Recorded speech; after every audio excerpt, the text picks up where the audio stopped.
Yeah, just little things that we need to execute better in terms of just red zone stuff. Really, is the main stuff. And then I thought we were okay on third downs, third and mediums. We executed at a pretty high level, and then just try and stay out of third and long situations. I think we had around like 20 third and fourth down situations. So just do our best on first and second down to limit those third down situations, so we don't have to be in that situation. And then a guy like, I mean, you've been in the program long. You know Brandon Thomas's story, and to see what he was able to do, you know, specifically with the running back room having their injury issues, just how excited were you for him to kind of get back on track in that way? Yeah, I was really excited just because that's my guy. We've been here for 4 years, and we were in the meeting room watching the film, and Coach Kramser was kind of making a joke, but like I started my career at Memphis with BT in the backfield standing next to me. I'm going to end my career at Memphis with BT standing in the backfield next to me. So I'm happy for him. He's continued to put the work in year after year and stayed loyal and true to our program, the University of Memphis. So that goes a long way, I think, and I feel like people on our team respect him as someone who's going to go and put everything on the line for his brothers. So for him to play well, that's what we expect of him. So we're going to continue to expect that going forward. Talking about guys who've always been there for you, when you look over and you see Kobe Drake, a veteran like that, what kind of security blanket is that for you? Yeah, he's just a hard worker, humble guy, and he knows how to get the job done, whatever route it may be. He's obviously a little undersized for an outside wide receiver, but he just works on his craft day after day, works on his releases and the top of the route, so he knows what to do to get open. And I'm just going through my reads, and if he happens to be the one who's open, then that's the guy that I'm going to throw it to. And he made some plays for us, and he'll continue to make plays for us down the road.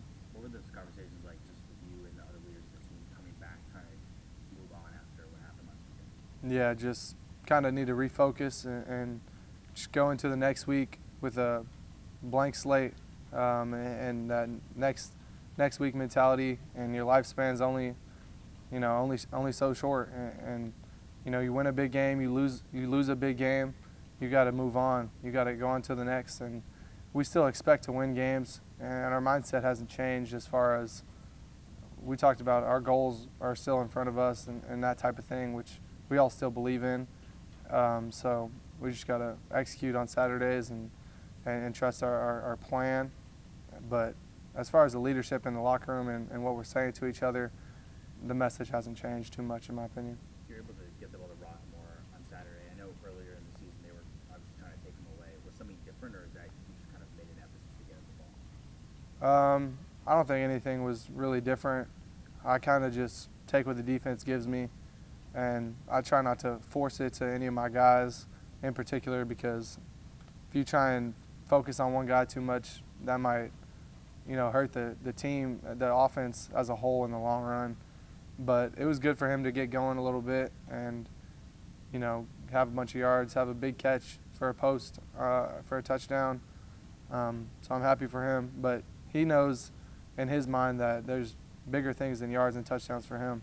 He's a team-oriented guy, and he just wants us to win. He doesn't care about all that type of stuff. And that's what you want in a receiver, in a player. So it's good for him to get going and have some good stats, but at the end of the day, it's about spreading the ball around and just throw it to where the defense is not covering. The touchdown catch that he had, obviously amazing catch. Is that one of those, like, let me just give him a chance type of plays? Yeah, I mean, it was kind of a play that we adjusted a little bit during the game. We went into a 12 personnel set instead of like an 11 personnel set, and it was like third and short, and I guess Coach Krams just wanted to take a shot, so we had a little post, and the safety bit up enough for me to throw it. So that's just where my read took me, and he made a spectacular play. Brady flew to the 17 on receiver. He got meaningful snaps in an important conference game. What's the scouting report on him, and just what have you seen from him so far? Yeah, he's an early enrollee, so he got here January, February, around that time. So he's been here long enough for us to trust him and for the coaching staff to understand that he might need a play if that situation arises. and obviously we had Rock go down, and Kobe Drake played a bunch of snaps. So when your number's called, you just have to step up, and we expect more going forward from him. So he just has to continue showing out in practice, because that's where you show everyone that you're capable of playing on Saturdays. And he's done that, in spring ball and summer and in fall camp. So he has a bright future ahead here at Memphis. So excited to see what he does. But when his number's called, we expect great things of him. Y'all had 99 offensive snaps last Saturday. How do y'all battle through that fatigue and just keep going, even though it's almost twice as much snaps as we've had in previous games? Just trust our preparation and all the sprints we do during the summer.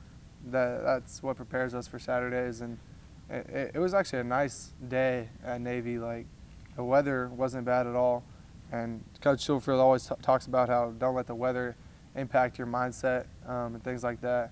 But it was, in my opinion, it wasn't as bad as Florida State. It was super hot and muggy down there. So even if we had 100 snaps, just have that mentality, whatever it takes, continue to push through. And it wasn't, I feel like, the snaps that got people tired or fatigued and made Brady have to play. It's just, people are going to get tired playing a game, so everyone has to be ready to step up when their number's called. What are you expecting to see out of this MTSU defense? I mean, they mix it up a little bit, 4 down and 3 down. The back end, same thing. I mean, cover 3, cover 1, quarters. And they played a lot of teams that play high-tempo offenses and kind of throw the ball around. So it's kind of good film to watch, but also you kind of look at it through a certain lens just because they're tempo offenses, and as a defense you might have to do certain calls. But, I mean, they're talented in every single area, so we have to play some good football to win the game. But I think we have a great plan, and, I mean, we have all the pieces, so it's just time to put it to action. Thanks, Seth. Yes, sir. Thank you, guys.